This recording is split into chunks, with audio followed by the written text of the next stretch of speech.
Hi everybody, welcome back to the Hopkinson Arts Podcast. I'm your host, J. Edward Britton. Before we get started, I wanted to thank everybody who follows and supports the Hopkinson Journal for the Arts. We're currently finishing up a crowdfunding campaign, and all your financial contributions, as well as your support in general, are helping us reach our goal of highlighting underrepresented views in the arts and making the arts a space where intellectual diversity is welcome. In today's episode, I interview the creator of the Tuttle Twins TV Show, Daniel Harmon.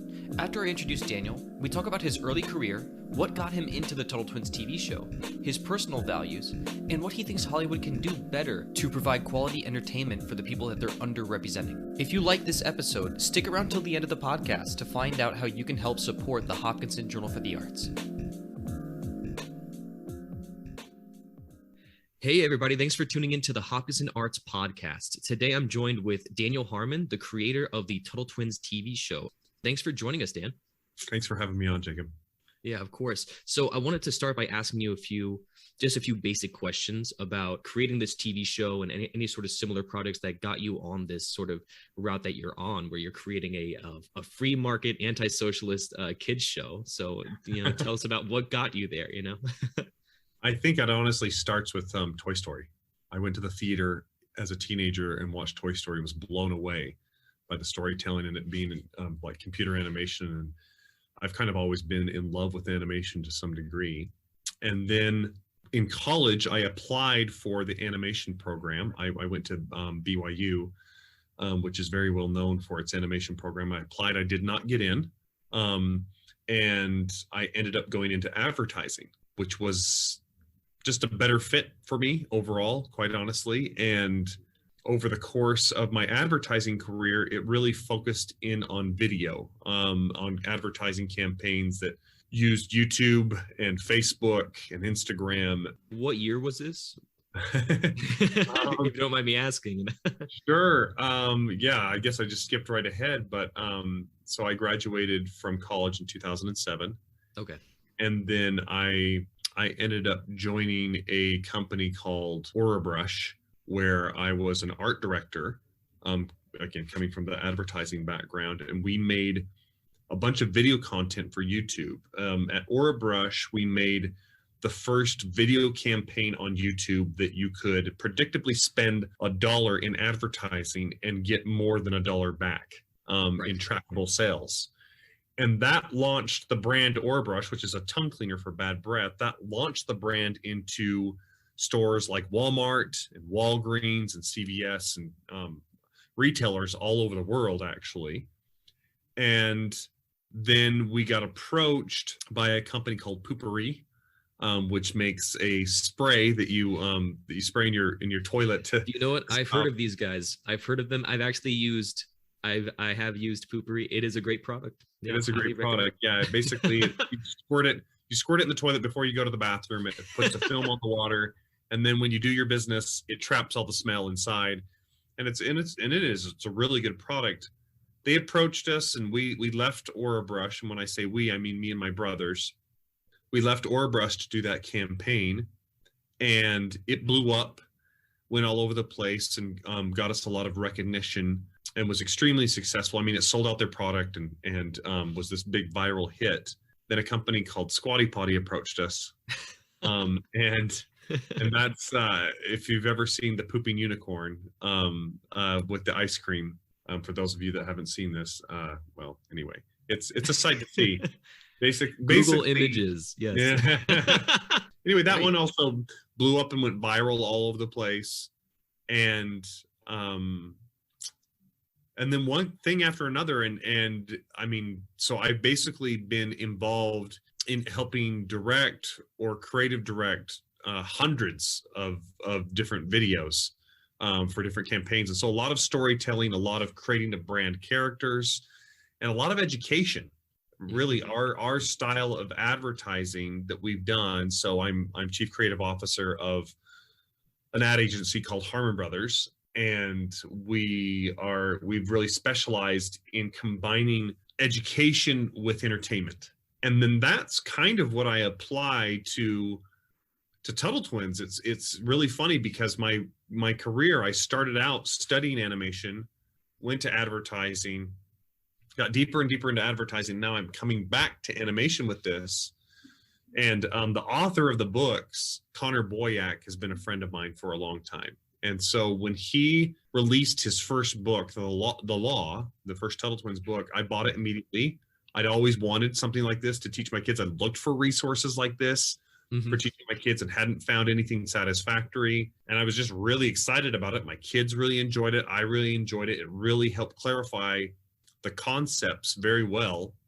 And specifically talking about like what's the role of government, right? And government, right? I think this is something that people underestimate too when they're trying to create something new like that. They're like, there isn't a market for this. Like, no one's going to care about this. It's like, who would buy a children's book about government law and personal freedom and, you know, anti-socialism and, you know, stuff that kids really probably won't understand their first time reading it through. It's like, actually, there's people who are really excited to pick this stuff up at the store and teach their kids about it. So like, there is a market for things, even if you don't think that there is, you know?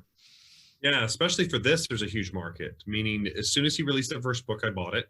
And every book he released thereafter, I bought it. So much of the evidence of the market demand is when he released, now he's got, I think, a dozen books in this series. Under the Tuttle Twins brand, he actually has more than that. I think he has more than 20 books. But of these little kids' books, he has, I think, 12 of them now. And he's sold over 3 million copies of these books. Wow. So it's been incredibly successful. And once he kind of really started to head up to the 500,000 plus mark, I think is around where it was, he was like, I should be turning this into an animated series, you know, of some kind.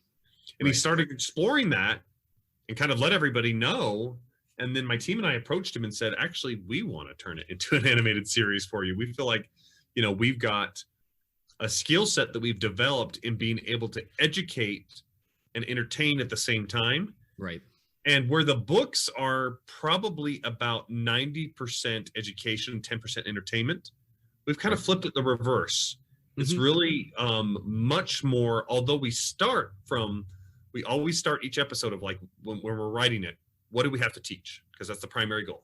Even though we start from that basis, the episode itself ends up being much more adventure and entertainment and story and character than it does education. The education comes through. And can I just say that these episodes are hilarious. The writing is spot on. It's actually really, there's zero cringe and it's all fun. Oh my gosh.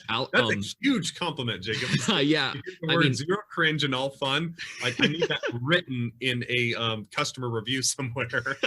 I'll write one. But do you know what? I'm really impressed with not just the whole production, but with Alex Hall and Johnny Vance. Oh my gosh, they do such a good job, and their delivery is just perfect, and they're so funny and they're so talented. They're like top tier voice actors, honestly. Like, you could have told me you hired someone who had worked at Nickelodeon for 20 years, and I would have believed you. They're very talented, and the writers are talented. It's just really funny stuff. Yeah, thank you. I appreciate that. That's what we strive really hard for. And in fact, when we're writing, I mean, it's a bunch of writers who are in their like early 30s. To in my case over 40, and it has to work for us. If we're not laughing and if we're not understanding, that's kind of the basis we start from, and then we also say, how can we make this work a little bit better for kids too? Because we want this to be a co-viewing experience, meaning we want parents to watch it with their kids. We want them to strike up conversations together about things like free market economics, about entrepreneurship, about the golden rule, about individual rights. And those are really complex subjects. And but you know what's very impressive? Yeah, and you know what's very impressive was I was laughing the entire first episode, and then it was also inspirational. I think the police officer in the first episode in the Wild West is talking about how this is not an anarchist show or a show that's meant to make kids hate the government. This is a show that teaches children the beauty of what government was originally supposed to be, right? Which is the people who are there to protect your rights, right? And that to me was really inspirational. I was like, wow, this is like really good. This is not some anarcho-capitalist stuff. This is this is a meaningful, limited government, just basic moral values that we find in the Constitution that you're just trying to teach kids. So it went from being like 80% comedy, haha, it's fun, to this really inspirational story of like, here's why the government exists. So I think it's there's so much prudence whenever it comes to the show that I was such a fan of, that I think you guys mastered perfectly. I think it's very difficult to do that whenever you're creating a kids show, right? Yep. And part of the vision for the show is to communicate not only that we want individuals to be able to make choices for themselves, but also that we have a personal responsibility. And we want to empower individuals to how they can affect change for good from a consensual standpoint, meaning that they can choose that themselves rather than that being forced on them. True charity, right? Yeah. Yes, true charity. And I mean, I'm a Christian, and that's something very much in my belief system, that self-governance really only works when people are stepping up to fulfill the needs of the needy, of trying to help out the poor and do those things, especially with anyone with abundance of any kind. And that's part of what we want to communicate with this is freedom comes with responsibility. Right. And we should really step up and fulfill that responsibility as individuals and not rely on the government to do it, because the government doesn't usually do that good of a job of it in the first place. It reminds me of VeggieTales in a way, because you're trying to cater to a certain audience. That's one of our inspirations. well, it's a great show. But there wasn't many shows like VeggieTales of that quality for a while, maybe until this one. And the reason why is because VeggieTales had a really interesting and perfect way of making, of all things, the Bible seem like super interesting to children, right? And it seems that Tuttle Twins is doing the same thing, but with regard to Austrian economics and Austrian, which is crazy to think that it succeeds at that, because how can you go from reading Friedrich Hayek, who's one of my favorite thinkers of all time, how can you go from reading Friedrich Hayek to watching the Tuttle Twins, and you're saying it's basically the same thing? And so that's one of it's not just the humor that captivates the adults and the children alike, which is hard enough. It's also the message, right, that captivates children and adults, right? So that's challenging. Yeah, it is. It's kind of a fine line to walk, but at the end of the day, when you're able to boil things down to really simple concepts, it comes across much more clearly anyway for kids and adults. And then there's the way we're thinking of it is the show will teach really great principles and focus in on them on a single episode. And we want kids to choose this as entertainment over their options on Disney Plus, Netflix, YouTube, you name it, just as a fun adventure, just as characters they're interested in, just as a show that's entertaining, but then they'll also get the education that comes along with it. And then as they dive deeper, they'll also want the books and get more context and stuff around that. And so that's kind of the idea with what we're doing. But it's been a lot of fun, and it's cool to see it resonating with both kids and adults. It's a form of cross promotion kind of for the original author and for you guys, because it's almost like a lesson in amazing business. Like, instead of creating your own idea and say, hey, crowdfund this original idea of ours that may or may not be good, that you've never heard of, that you're putting all your faith in, it's like, well, actually you're crowdfunding something that exists and that's good, but we're just going to make it better, right? It feels familiar, right? It feels at home, right? So it was a smart choice, like business wise, and it's a smart choice like from a creator standpoint, because you're working with something great and you're trying to make it even more great. Yeah, I mean, I felt like it was an opportunity of a lifetime for me, because I've always believed in these principles. I believe the principles of freedom are not isolated to any one party. I do not believe they're isolated to any one people or culture. I think they are, when applied correctly, they can really benefit and lift society anywhere that they're applied correctly. And so that's how we're approaching this. We're very much not making this a partisan thing at all. We don't ever, with exception to an episode coming up where we can just kind of do a little joke. We have an episode coming up that is, spoiler alert, folks. Where the main lesson is disagree doesn't mean enemy. Okay. Oh, it's a free speech episode. Yeah. sort of. We have another one that's basically on free speech, but it's more like a code of a civil society, right? You can say something that I just abhor or don't agree with at all, and you might be flat out wrong and I might be right, but that doesn't make you my enemy. That just means we disagree on something, right? Even if it's on a basis of right or wrong, you have a reason for believing what you do. You have some sort of a background that's led you to that, right? Correct. And I need to be understanding and empathetic to the fact that you've arrived at a different conclusion, whether it's right or wrong. It doesn't mean all of a sudden that I can't be friends with you. So we have an episode that'll make a little bit of a reference, just a tiny one, to like Republicans and Democrats. It's more of a joke thing, but we're very much not teaching these principles in that kind of a setting at all. We want people to accept the principles at their face value in the way that we're teaching them, and either be like, oh, that totally works and that makes sense to me, or like maybe that one not. The whole like right or wrong, you're evil or not, reminds me of Coleman Hughes calling the Republicans the red tribe and then the Democrats the blue tribe, and the red tribe hates the blue tribe and the blue tribe, right? But also it's all about just the team mentality of like rather than putting principles before before people, really. People will just jump onto a side and be like, our team has to win, so whatever my team says is a good thing, right? That's a really easy way to lose a debate, is to side with your team at all costs, by the way. But without being too theological, I think this is something that's very unique about the Christian framework and about the monotheistic framework, is we tend, especially Catholics, I'm Catholic, we tend to view the human person as being inherently good. Right. So if you believe in something evil, you've been convinced that it's good.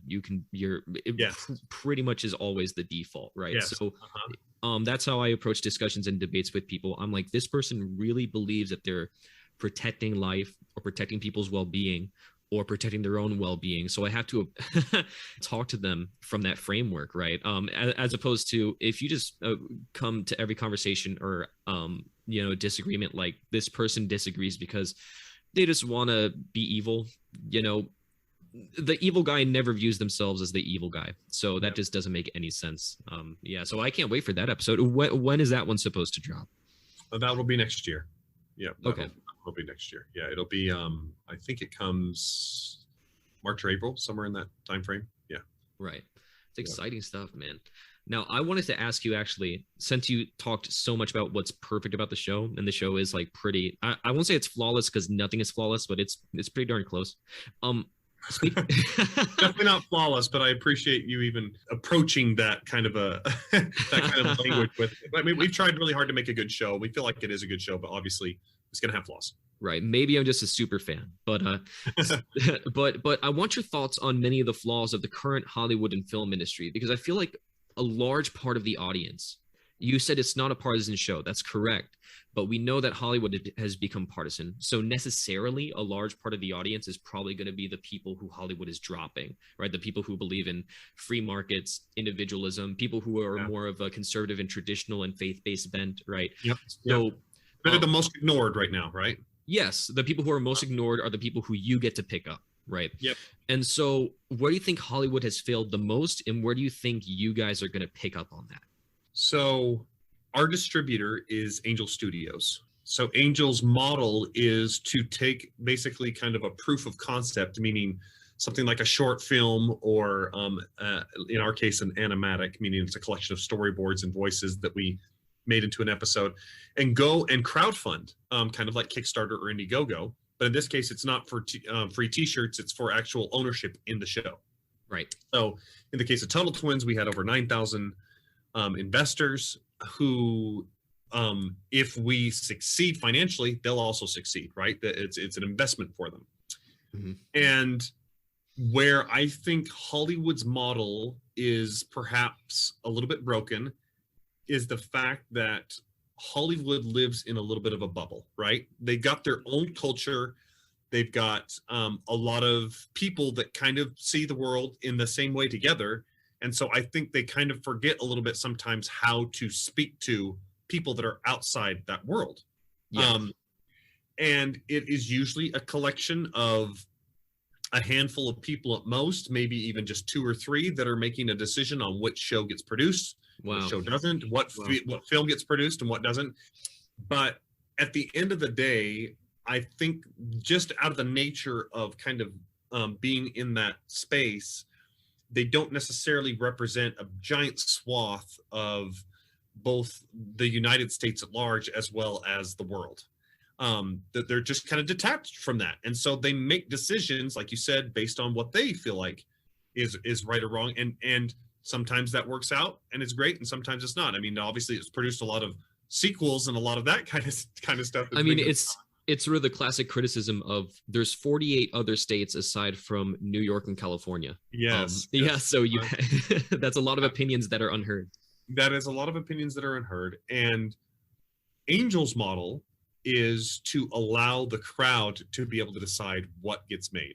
So meaning with The Chosen, they were able to raise over $10 million from people that invested in the show. In our case, we were able to raise over $3.7 million from the crowd.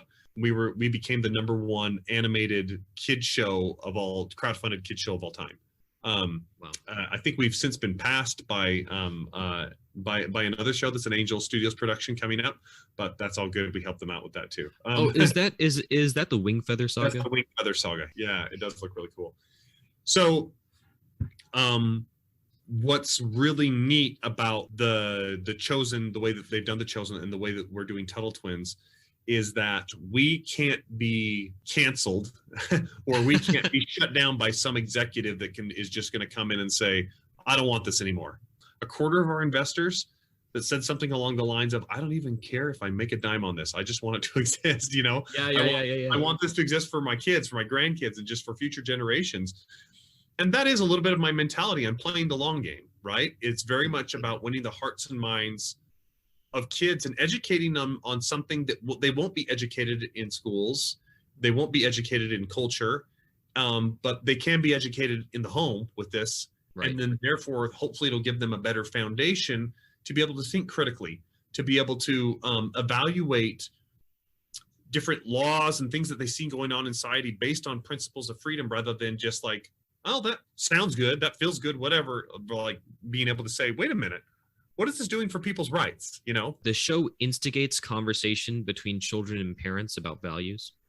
I feel like a lot of television shows for children, they're made as sort of a sideshow to keep the children occupied while the parents sort of live and exist and do their own thing or do work or, you know, clean the house, right?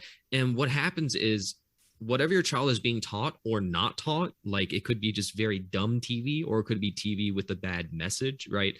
They're just there unsupervised. There's no conversation between the child and the parent. I feel like Tuttle Twins instigates that relationship more and sort of incentivizes it, which I think is very, very productive and good. You know, that's the goal. We want this to be a co-viewing experience. We want parents to sit down and watch this with their kids. I'm not a fan, although I have been guilty of it from time to time with my own kids. I'm not a fan of just turn on whatever and let the kids watch and it's going to be safe and okay. Yep. I want parents to be able to consume the same media that their kids are watching and be able to have those discussions. And we know that's one of the main things that's happening with the books, that the parents are like, I'm understanding this for the first time in my life. And I'm having these conversations with my kids like, thank you so much for clarifying this subject on entrepreneurship or on individual rights or on something like inflation. You know, thank you for helping me understand this for the first time. Right. I love talking to, you know, kids about inflation. They love it. They eat that up, man. They want to hear more. That's episode 6. It's coming up. That'll be exciting. I'm excited to hear Milton Friedman's quantity theory of money espoused for a kids TV show. I think that'll be exciting. But they will go back and visit Milton Friedman. No way. I was memeing there. I didn't know that they're actually going to do that. Now, he's not going to explain it the way you just did, but he is going to kind of break it down for them. And yeah, they're going to be visiting Milton Friedman. So that'll be a lot of fun. Wow. That's they'll also visit Zimbabwe. Oh, that's cool. Where things kind of ran amok, you know, where they destroyed their currency with inflation and it really hurt their economy. And we'll also be going there. So anyway. Wow. Wow. I can't believe I'm excited for that. It's like only someone who's really good at making TV shows could make it say, yeah, we're going to be going to Zimbabwe and like looking at their inflation crisis. Oh my gosh, I can't wait. You know? Yeah. Yeah. But that's exciting. No, I mean, I keep telling people that whether it's for ideological purposes, faith-based purposes, or just because you don't like Hollywood, which is a lot of people. Take away the politics, take away the Christianity. That's a lot of people who dislike Hollywood and who are just dissatisfied, right? I keep telling them, just don't be afraid. Just speak out because the market's opening up, right? We're having more choices now. I know that the Daily Wire takes a much more political route, but they're an example. They're making very good films. Like, super excited to see their films. Angel Studios take more of a faith-based and family route. They're doing great work, right? And so that's what really excites me is that people like you were talking about a person who didn't even care about profiting, right? Like, oh yeah, we heard that over and over again. Yeah, it's like almost a self-fulfilling prophecy because those are the same people who are going to pave the path to a very profitable secondary source that isn't Hollywood, right? Yep. So one of my big questions for you is what lies ahead? Do you know the insides and outs of Angel Studios and what lies ahead specifically for them? And if not, then what lies ahead for your career specifically? I know a little bit about Angel Studios. So I'm a co-founder of Angel Studios. I don't work there. I work at Harmon Brothers and I work on Tuttle Twins. They a lot of the projects that Angel Studios is doing, they come to us, Harmon Brothers, as an ad agency to create campaigns in order to promote the shows that they're trying to get crowdfunding for. So, for example, we helped on the crowdfunding with The Chosen. We obviously did it with Tuttle Twins. We did it with Wing Feather Saga. They have another one called Ride in the Dance, which is a documentary series on nature that brings God into it rather than kind of removing that entirely. And exactly. And rather than just focusing in on maybe sometimes the bad that humans are doing to the planet, but how humans and nature can coexist. And treating nature as a gift, which is something that's not necessarily God. Yes. A gift from God, because that's what if someone ever asks you what is unique about Christianity, say all is gift. Boom, answer. Yes. Because all is gift. Yes. And so I'm glad that the Ride in the Dance is sort of bringing focus into that. Yes, they have another if you go to angelstudios.com, you'll see that they've got another film called David. It's about the David and Goliath story that is being done by animators that have worked on Disney and DreamWorks and all sorts of top-notch projects. They've got really successful stuff on Netflix. I was getting strong DreamWorks vibes from that one because of Prince of Egypt. Yeah, it has a little bit of that Prince of Egypt feel to it, doesn't it? So that one is looking really good because the audience has already expressed interest, I think, to the tune of like $10 million in investing in that project. And then obviously the next season of The Chosen. So season 3 of The Chosen will be releasing sometime next year. They have a Christmas special coming out here in December at some point. And they've got another project called The Shift that is getting funded, which is also a faith-based kind of movie. But their Angel's mission is to amplify light. That doesn't always have to come in the form of like a religious or some sort of a political or whatever kind of thing. I think it's going to take a lot of other forms in the future, but for right now, it seems like the underserved audience and the stories that have come to them initially have been around, like you said, a story about Jesus, a story about teaching kids about principles of freedom and all these types of things are kind of where they're landing right now. But I think we'll see just great stories that teach good moral values, that have a good sort of lesson in them, but that aren't necessarily going to be, all focused around Jesus or something like that. I think there's a lot of inertia in that because, okay, let's say you want to do what the Daily Wire does. What happens whenever the left loses and you can't slam dunk on anybody? Does the studio just stop existing? Do you just stop making films? Like, okay, right. Well, let's say you want to do only Christian films. Okay, all of America is evangelized. Are you done? Right. I feel I feel like with Angel, there's a lot of momentum because it's just back to good storytelling, right? It always comes back to good storytelling. Putting the politics aside, putting the faith aside, it always comes back to telling good stories that glorify goodness. I was talking about this with someone last night because I was at a Catholic conference, but I was saying how I was upset that whenever like people of faith or traditionalists think of good art, they always bring up Tolkien. Tolkien has been around for 100 years. We need something else. I love him to death. Brilliant writer, but like the Lord of the Rings is worn out, right? I want something new. I just want something new that's good, that makes me feel warm inside, but also challenges me. And so I'm glad to see that you guys are working on that. Yeah. So my favorite movie is It's a Wonderful Life, and I wouldn't consider that necessarily like a religious movie. I mean, obviously it has, things like guardian angels in it and that kind of stuff. I guess maybe you would consider it that, but I guess I'm even thinking of stories like from past years, like Sleeping Beauty, right? Sleeping Beauty is a really kind of uplifting story, and obviously we're in a place where you don't see much of those kinds of stories told anymore. And not to say it has to always come in that variety of like, the prince and the princess and all that kind of stuff. I'm just saying, I think there's a real place, like you said, to put story first and to have it really resonate with people because the characters are fun, but then they're not being browbeaten with some kind of an agenda that doesn't fit within their family culture and their family teachings. And do you know what actually comes to mind when I think of something that's not being beaten into my head with any sort of agenda, but is just pure beauty? I think of a video game series called Kingdom Hearts, which I have never heard this one.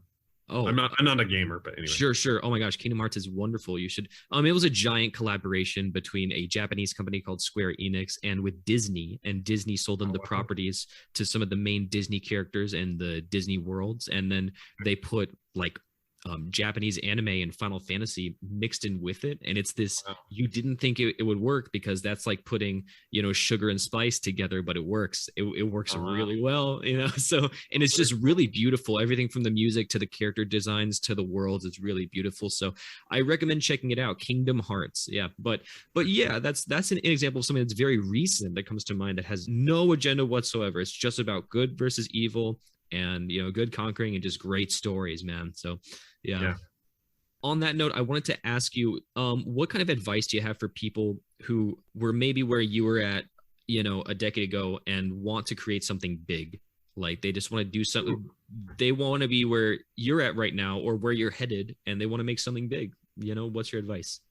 I think my advice would be to create a lot, because there is no replacement for the repetition in getting practice in something. And okay, well, I just kind of have to focus it in a little bit on where I'm at, where it's all in video, right? And storytelling. I got good at doing what I do by doing it over and over again, and by constantly taking that work and having other people with fresh eyes look at it, and then listening to their feedback of what they didn't understand, what didn't work for them, what wasn't funny, what was funny, and really tailoring that as I went along. Like inside of our organization, and inside of Tuttle Twins, we have what's called a brain trust. And if there anyone that's read the book Creativity Inc. by Ed Catmull, who was the president of Pixar for years, he talks about how they have this brain trust that they used to be able to identify problems in the development of their stories early on, so that they didn't make garbage, right? So that they would actually make good stuff that they wanted to make. And we have a similar process here where there's probably 10 different checkpoints along the way where I can get feedback on the script, where I can get feedback on another draft of the script, where I can get feedback on the concept, where I can get feedback on the animation, on the animatic, and really hone it in, because it's not like we're some sort of artistic geniuses or anything along those lines. We know the craft, we've learned to do what we do, but it's more that we are level-headed enough to understand that we don't know everything. And so therefore we can take it to someone else and say, what are you seeing that I'm not seeing? Because I've got this to a place where I think it's pretty good, but I'm not sure. I'm too close to it to really know anymore if it's any good. And then you read that to someone, or you show that to someone, they're like, that's not working for me. You're like, okay, well, I can adjust that now. And that's so much of the process that we go through with it is, I think, if you surround yourself with talented people who understand whatever it is that you're wanting to create that's big, whether that be business, whether that be video, whether that be in programming, or anything at all, like construction, you just get someone that you trust, that has wisdom in that area in some way, and that can see, okay, I don't think that's working the way that you wanted it to work, or at least it's not working for me yet. And then you can adjust on that. And if you give yourself time and enough practice of doing that, then you can get good at doing something. And so, quite frankly, all of our episodes of Tuttle Twins started out pretty bad. That's the truth of it. Like, I think there was something good in all of them, but they were not as great as what you see in the final. So right now you've seen episodes 1 and 2, right? That was what you've seen, Jacob? Yes. Yeah. And then episode 3 releases tonight, at least as of the day of this recording. They definitely did not look and feel the way that you see them in their final form when we were developing them. That took a lot of iteration, a lot of changing, a lot of rewrites, a lot of reanimating, a lot of just refining in order to get it to the place that it's at. And I don't think there's any replacement for that process. There's a saying I have around here, which is embrace embarrassment.